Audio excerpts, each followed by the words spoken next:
Atenção! O conteúdo do episódio que você está ouvindo agora descreve cenas de morte e de violência. Por isso não é recomendado para menores de 18 anos de idade. Se você é uma pessoa sensível, eu recomendo que pare por aqui. Antes de começar, eu preciso deixar claro que não tenho a intenção de ser sensacionalista, nem de ofender ou de magoar qualquer pessoa. Igualmente, não tenho nenhuma intenção de desrespeitar a memória das vítimas. Todos os fatos, nomes e referências estão sendo contados neste podcast com a única intenção de relatar os casos, principalmente com base em referências como livros, processos judiciais, vídeos e matérias jornalísticas. Inclusive, quando for possível, vou apresentar as referências que usei para cada episódio. Sempre que eu falar sobre a minha opinião, vou deixar muito claro que é a minha opinião. Esse episódio contém a parte 3 da minissérie que conta a história dos canibais de Garanhuns. Então, se você não viu as partes 1 e 2, eu aconselho que você pare esse episódio e comece a ouvir a história pelo começo. Obrigado por estar me ouvindo. Eu sou Raul Rodrigues e esse é o meu baú de curiosidades.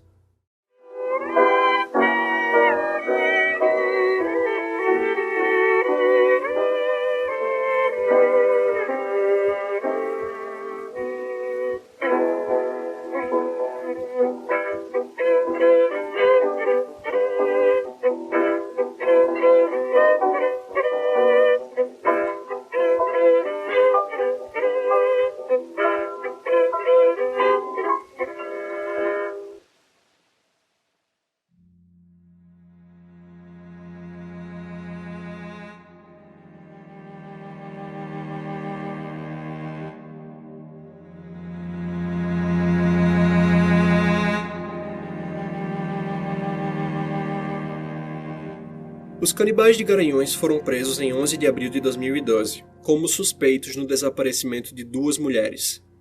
No mesmo dia, a polícia encontra documentos perturbadores que revelam os detalhes de um dos crimes mais desumanos e brutais deste país. No meio de tudo isso, uma menina de 5 anos de idade se torna a principal testemunha das atrocidades que foram cometidas pelo trio. Tudo indicava que a criança era filha de Jorge e da mulher que se dizia Jéssica. Mas a existência de 2 certidões de nascimento com dados diferentes foi suficiente para levantar suspeitas sobre quem eram os verdadeiros pais da menina. Mas essa suposição não podia ser comprovada rapidamente, nem muito menos de forma fácil, porque, mesmo que houvesse essa questão de 2 certidões de nascimento diferentes, uma delas dizia claramente que Jorge Negromonte era o pai da criança. Então a polícia precisava, necessariamente, trabalhar com a possibilidade de que a menina fosse mesmo filha de Jorge. Afinal, uma certidão de nascimento é um documento público. Talvez você não saiba disso, mas, de acordo com o direito brasileiro, todo documento público é presumido como sendo verdadeiro. Entretanto, essa presunção não é absoluta. Em outras palavras, um documento público é considerado verdadeiro até que se prove o contrário. É justamente por isso que a suposição da polícia sobre os pais da criança iria continuar sem ser confirmada até a realização de um exame de DNA que pudesse afinal comprovar quem seria de verdade o pai e quem seria de verdade a mãe da menina. Mas uma farsa sim a polícia pôde desmontar de forma rápida, porque não era só a criança quem tinha mais de um documento naquela casa. Lá dentro, a polícia encontra os documentos de uma mulher de 25 anos, natural de Natal, capital do Rio Grande do Norte. O nome dela era Bruna Cristina Oliveira da Silva. Foi assim que a polícia descobriu o primeiro assassinato dos canibais de Garanhuns, que aconteceu aproximadamente 4 anos antes da prisão do trio, em 2008, na cidade de Olinda, ao lado de Recife, capital de Pernambuco.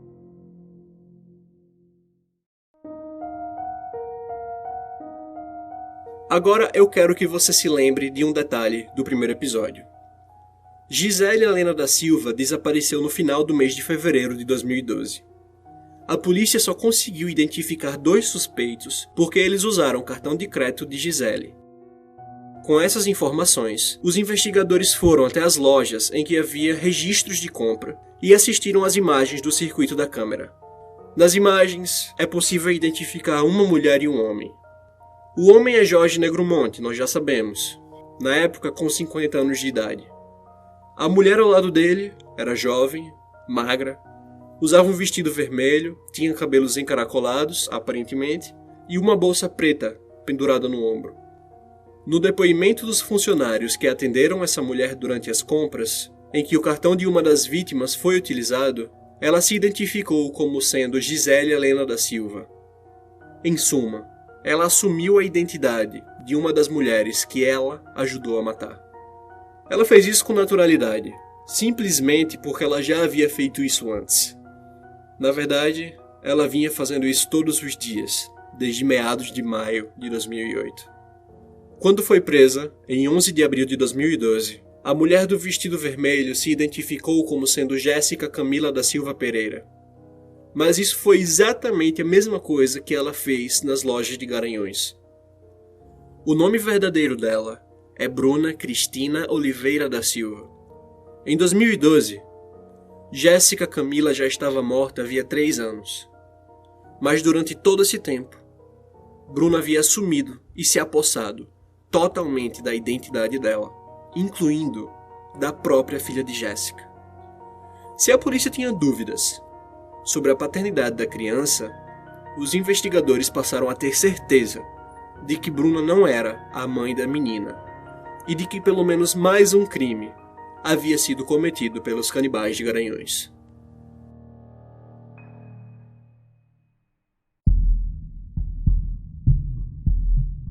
No ano de 2008, Jorge, Isabel e Bruna viviam em um pequeno sobrado no bairro Rio Doce, em Olinda, cidade muito famosa por suas ladeiras e por seu carnaval, localizada ao lado de Recife, capital de Pernambuco. A casa original, em que eles passaram a viver, foi reformada e ampliada algumas vezes pelo próprio Jorge Negromonte, que tinha habilidades de pedreiro.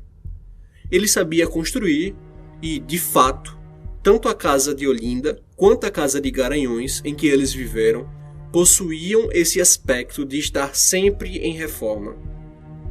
Jorge tinha noções de construção, e isso é um dado importante, porque ele podia construir um quarto de uma hora para outra, onde não havia nada, ou simplesmente mudar a disposição da arquitetura da casa. Então, onde existe uma porta hoje, poderia surgir em questão de horas uma parede, e vice-versa. Guarde essa informação, porque ela é relevante. Nesse episódio, eu não vou falar ainda sobre como é que Jorge, Isabel e Bruna passaram a viver juntos. Essas questões são muito importantes, mas vão ficar para depois. Eu tinha avisado que esse caso é bastante labiríntico, bastante complexo, cheio de detalhes, e isso vai ficar cada vez mais evidente. Por hora, basta saber que Jorge, Isabel e Bruna viviam juntos, num sobrado no bairro Rio Doce, em Olinda.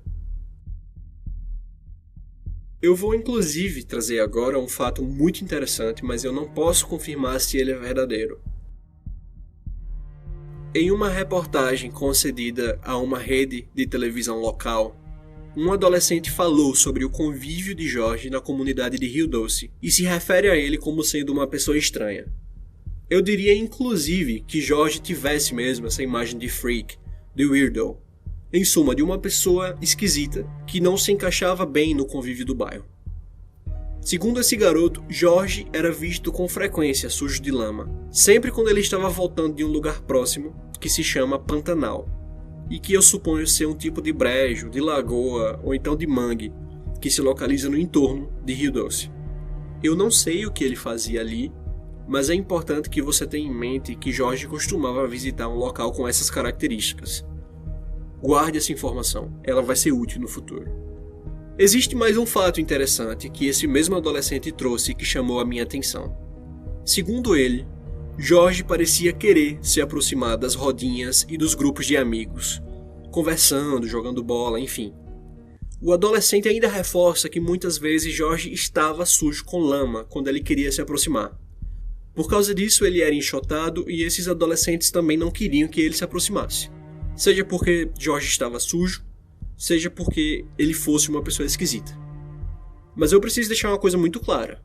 Eu não estou dizendo que ele tinha intenções criminosas com esses adolescentes. Eu não posso afirmar isso. Na verdade, quando essas coisas aconteceram, em 2006 ou em 2007, no máximo em 2005, ele provavelmente ainda não havia matado ninguém. Na minha opinião, O que atraía Jorge era o fato de que ele queria, de alguma forma, ter um filho. E ele talvez enxergasse em algum desses adolescentes o filho que ele nunca teve. Nessa época, Jorge já tinha mais de 40 anos e ele estava casado há décadas com Isabel. Então seria compatível que ele tivesse um filho adolescente. Mas mais uma vez, essa é a minha opinião e você tem total liberdade para discordar do que eu penso. Ainda de acordo com esse adolescente, Jorge havia sido visto no quintal de casa inteiramente nu. A nudez faz parte do conjunto de imagens que Jorge traz no livro dele. Isso além dos desenhos que foram encontrados pela polícia na casa de Garanhões. Muitos que tinham teor pornográfico, outros que trazem pessoas mutiladas, em situação de tortura, ou sendo vítimas de algum tipo de execução. O que eu quero que você atente é que, de alguma forma, o quintal das casas desempenha uma função simbólica na mente de Jorge. Na cabeça dele, o quintal tem uma importância que talvez vá além do que já é óbvio para nós. Jorge é muito controlador, muito astucioso, muito manipulador, muito machista e, principalmente, muito megalomaníaco. Ninguém precisa ir muito fundo na mentalidade dele para saber que Jorge gosta de estar numa posição de domínio. Se ele pudesse, ele viveria numa situação de soberania, não só sobre Isabel e sobre Bruna, mas sobre quem quer que passasse pela casa dele. Só que, felizmente, a vida não funciona assim. Por isso, na minha concepção, o quintal é importante para Jorge porque permite que ele seja o senhor, o dono, o soberano de um lugar aberto, que talvez tenha para ele o valor simbólico do mundo que Jorge não pode dominar. Então o quintal é o espaço em que ele pode exercer esse domínio, já que ele não vai poder ir além disso. Ele não consegue ir além disso. Existe uma parte do livro que, a meu ver, se encaixa bem nessa ideia. Nessa passagem, em que Jorge escreve sobre a própria infância, ele fala o seguinte, e atenção, eu vou ler o livro agora exatamente como ele foi escrito pelo autor.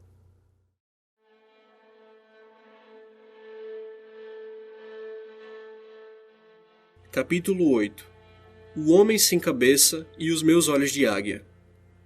O quintal da minha casa tinha um monte, onde era arborizado. Nele havia uma árvore, e nela uma pequena casa de madeira.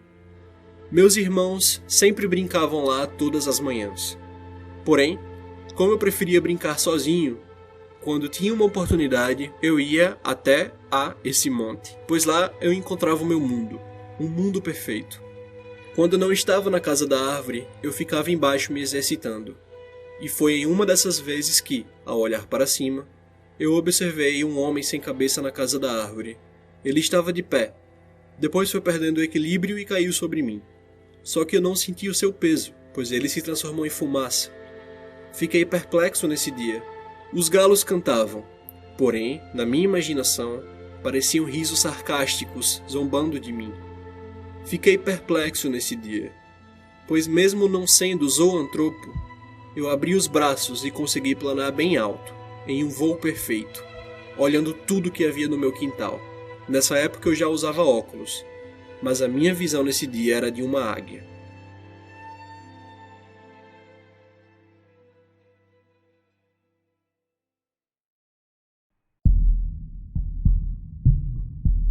Antes de eu concluir a minha análise, eu quero chamar a atenção para um elemento desse trecho que eu acabei de ler. Jorge diz que não é zoantropo. Mas o que é um zoantropo? Zoantropo é a pessoa que sofre o delírio segundo o qual ela acredita que se transformou em um animal. Por exemplo, muitos casos de lobisomens confessos são explicados com base nesse tipo de delírio. O motivo que me fez chamar a atenção para esse fato tem a ver com a forte preocupação de Jorge com relação às doenças mentais. Em alguma medida, essa preocupação passa tanto para Isabel quanto para Bruna. Essa questão da loucura e das doenças mentais é parte integrante desse caso e é um fato que vai ser analisado por nós futuramente. Agora, para concluir essa análise, eu quero lembrar que Jorge diz que viu o quintal dele na visão de uma águia. Mas por que essa ave em especial? Por que não um gavião? Por que não um carcará? Por que uma águia? A águia é considerada, de forma simbólica, como a rainha das aves, a rainha dos céus. Tanto que a águia é a ave símbolo de Zeus e de Júpiter, que são o deus dos deuses para os gregos e para os romanos, respectivamente. Então isso tem uma função simbólica de confirmar a posição de Jorge como o rei ou o soberano daquele espaço. Mesmo que seja um espaço insignificante, porque afinal de contas nós estamos falando de um quintal. É ainda mais importante dizer que Jorge se coloca nessa posição superior logo depois de dizer que outras aves estavam zombando dele. E nesse caso, quem estava zombando dele eram os galos. Vamos lembrar aqui que o galo tem uma capacidade de voar muito limitada. Então Jorge não apenas se coloca numa posição de poder, mas também numa posição de supremacia. Os outros que zombam dele, ele coloca numa posição inferior. Nem sequer os irmãos dele são considerados adequados para dividir o quintal. Porque, como ele mesmo diz no texto, ele prefere brincar sozinho. Então nós, que não concordamos com ele, somos incapazes de alcançar as alturas do intelecto dessa pessoa que se considera o soberano de um quintal. Você deve estar se perguntando se eu vou ignorar o homem sem cabeça que aparece no texto. Pois bem, se essa é de verdade uma imagem que ele traz desde a infância, nós podemos acreditar que Jorge já tivesse essa compulsão por esquartejar e decapitar pessoas desde cedo.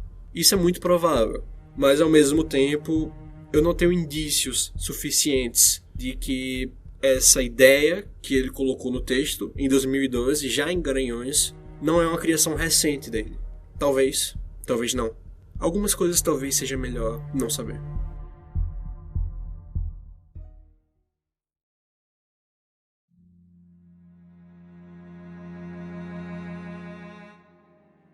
Provavelmente no começo de 2008, Isabel conheceu uma jovem chamada Jéssica Camila da Silva Pereira, uma adolescente de 17 anos de idade que já era mãe de uma criança de 1 ano de idade.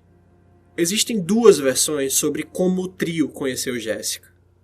Segundo o processo judicial que os canibais enfrentaram em Olinda, Jéssica Camila estaria vivendo em situação de rua, pedindo esmolas nas proximidades de um dos canais de Boa Viagem, no Recife.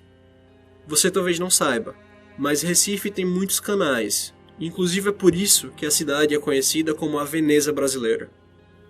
Jéssica e a filha supostamente sobreviviam do que ela conseguia vendendo guloseimas em semáforos ou pedindo esmola. A sentença, inclusive, diz que a criança era usada para sensibilizar a pessoa na hora de fazer pedidos de ajuda. Segundo o processo judicial, foi assim que os canibais acabaram conhecendo Jéssica, mas o que realmente chamou a atenção deles foi a criança. Isso, além do fato de que aquela adolescente parecia estar sozinha no mundo, o que fazia com que Jéssica fosse um alvo fácil e muito vulnerável. Ao contrário do que está no processo, o pai de Jéssica Camila conta uma história um pouco diferente e eu prefiro que vocês saibam a versão dele através das declarações que ele mesmo deu a uma emissora de televisão local. A voz que você vai ouvir agora é a voz dele. Ela chegou procurando mulher nova para negócio de emprego, sobre o negócio de emprego de uma creche. Aí eu falei para minha filha, esse emprego não tem condição não, senhora, para minha filha não, porque creche não pega mulher com criança para dormir em creche. Aí eu peguei a minha filha pelo braço, levei para casa. Só que no outro dia fomos de novo para a cimenteira, que eu trabalhava. A mulher de novo em cima da minha filha, se interessou por causa da minha netinha. Aí eu desconfiei. Eu disse, olha, a senhora não vem mais atrás da minha filha não, que ela não vai para emprego nenhum não. Que ela mora comigo e ela tem o maridinho dela, o marido dela. Aí só que depois, mais outra semana, a minha filha saiu só, ela pegou e iludiu minha filha e levou minha filha. E dessa data, até hoje, procurei no ML, andei muito que... O que aconteceu foi isso. E o rosto dela eu conheço, dessa mulher.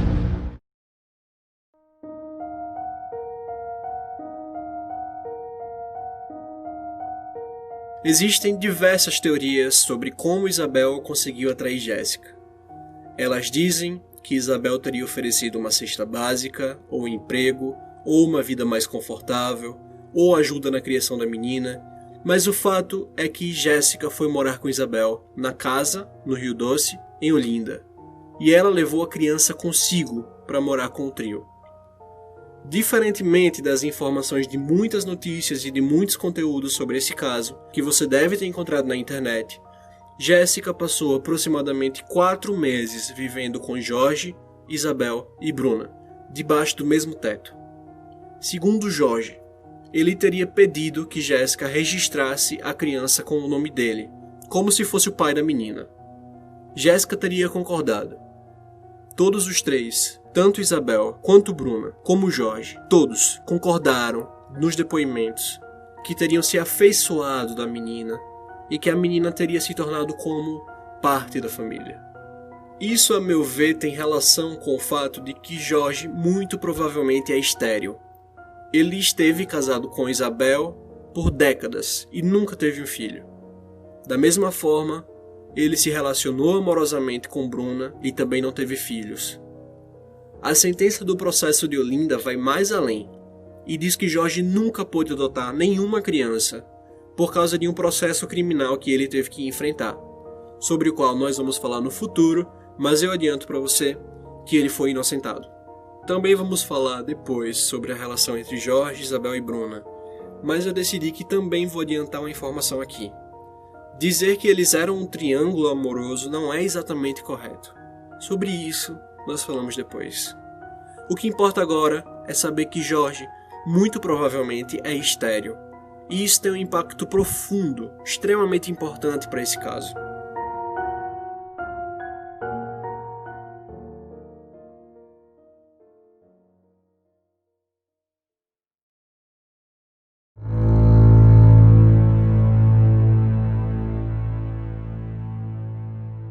No final desse período de convivência de 4 meses, em maio de 2008, Jéssica Camila decidiu que era hora de ir embora.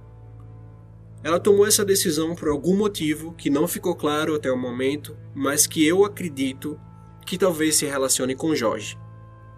Nós sabemos que Jorge tinha relações com 2 mulheres.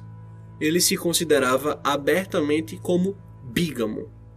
Esse, inclusive, é o título do capítulo 16 do livro que ele escreveu e que eu uso como base para analisar a mentalidade do assassino. Mas a informação mais reveladora para mim é o título do capítulo 17 desse livro, cujo nome é O Harém se desfaz e eu ganho uma linda filha. Então algum motivo repeliu Jéssica daquela casa e eu acredito, sinceramente, que foram os planos de Jorge de fazer dela uma espécie de terceira esposa. Nas informações do processo existe o testemunho dos próprios canibais, segundo o qual Jéssica queria sair da casa para se encontrar com um homem. Mas eu sinceramente não acredito nisso. Eu acredito que Jorge queria ter relações com ela e ela disse não para ele. Agora pense o impacto de um não na cabeça de uma pessoa megalomaníaca e machista como Jorge, que se considera tão superior quanto uma águia.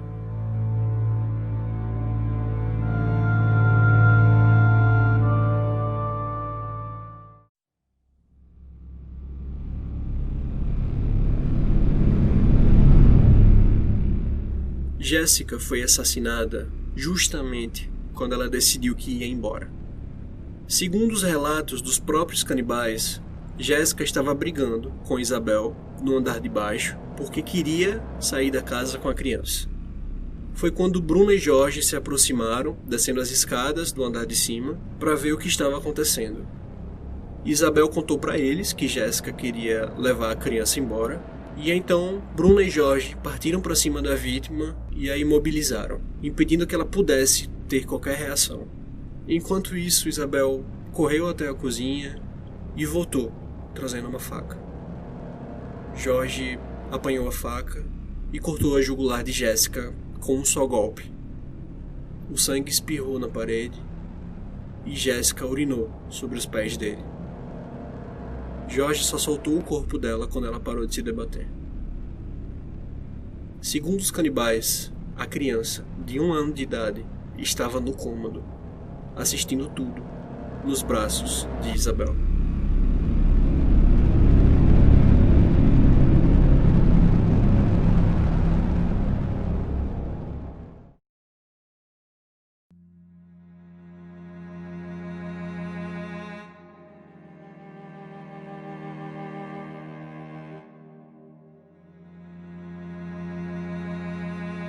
É nesse ponto da história que esse trio insólito de assassinos se transforma nos canibais.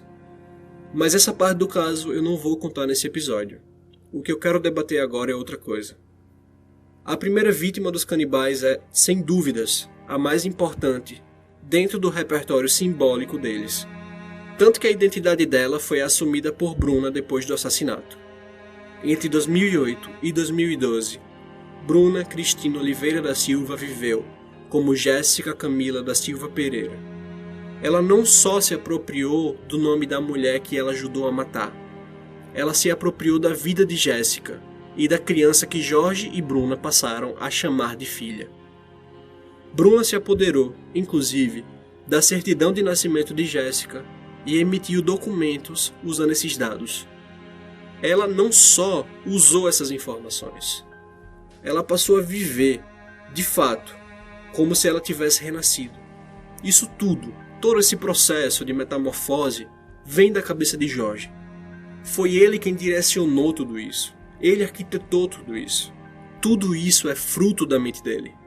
Que apesar de ser sim uma mente doentia, não me parece ser uma mente insana. E essa também é a opinião do psiquiatra que atestou a sanidade dele no processo. Não só dele, mas também de Bruna e de Isabel. A questão é que esse assassinato teve um impacto na mente de Jorge, porque foi assim que se partiu a barreira que impedia as compulsões cruéis que ele devia ter há muito tempo na cabeça e que estavam lá guardadas, esperando o momento propício para emergir. E nesse ponto eu preciso voltar a recorrer a uma das passagens do livro dele. Capítulo 17. O harém se desfaz e eu ganho uma linda filha. Numa noite de lua, a mulata misteriosamente desaparece.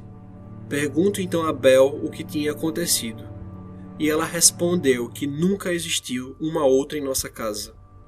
Novamente, eu fico sem saber o que é o real ou irreal. Um dia, caminhando sozinho, eu conheci uma linda negra e passei a me relacionar com ela.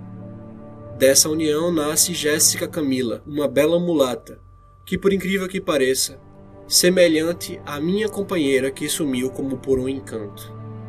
Abre aspas. Todo macho tem uma tendência ingênita. Tal tendência lhe faz querer ser forte e exercer domínio, tanto em relação à área como em relação a outro ser. Também faz parte dessa tendência o contato com mais de uma fêmea. Fecha aspas.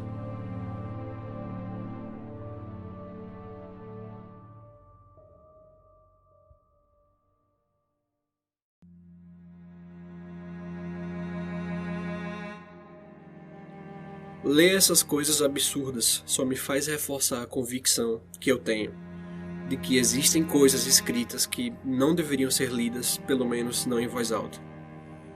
E eu quero só fazer um apelo direto a vocês. Jorge vai frisar inúmeras vezes que vive entre o que é real e o que é irreal. E é isso que ele quer. Na verdade, Jorge é muito mais são do que ele parece. Então, não caiam nesse artifício dele de se prender a essa possibilidade de lapsos, de perdas de memória, de um problema mental. Não, isso é um artifício dele. E ele é essa pessoa que consegue justificar as coisas dele com base nesses recursos, como o que eu acabei de ler, e que me causam repulsa imensa. Em suma, Jorge escreve sobre Jéssica de 4 formas totalmente diferentes. A primeira, como se ela fosse a filha dele. A segunda, como se ela fosse a amante dele. A terceira, como se ela fosse Bruna. E a quarta e mais importante, como se ela fosse a encarnação do mal. É assim que surge o canibalismo e é exatamente sobre isso que nós vamos falar no próximo episódio.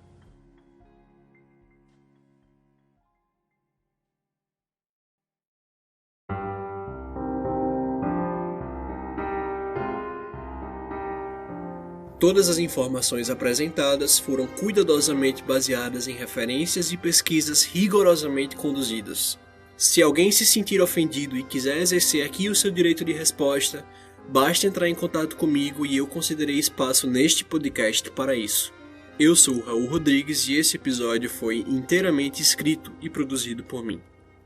Se você gostou do conteúdo que acabou de ouvir, eu te convido a acompanhar os próximos episódios do podcast com o restante da história e depois com temas inteiramente novos.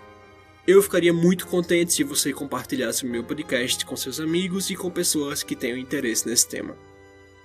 Você pode seguir o podcast no Twitter, no Instagram e no Facebook. Basta procurar pelo Baú de Curiosidades. Fique à vontade para fazer sugestões, críticas e pedidos. Ou para me dar um bom dia, uma boa noite ou uma boa tarde. Eu tenho certeza que isso vai me motivar a continuar esse projeto. Obrigado por sua atenção e eu realmente espero te ver de novo em breve.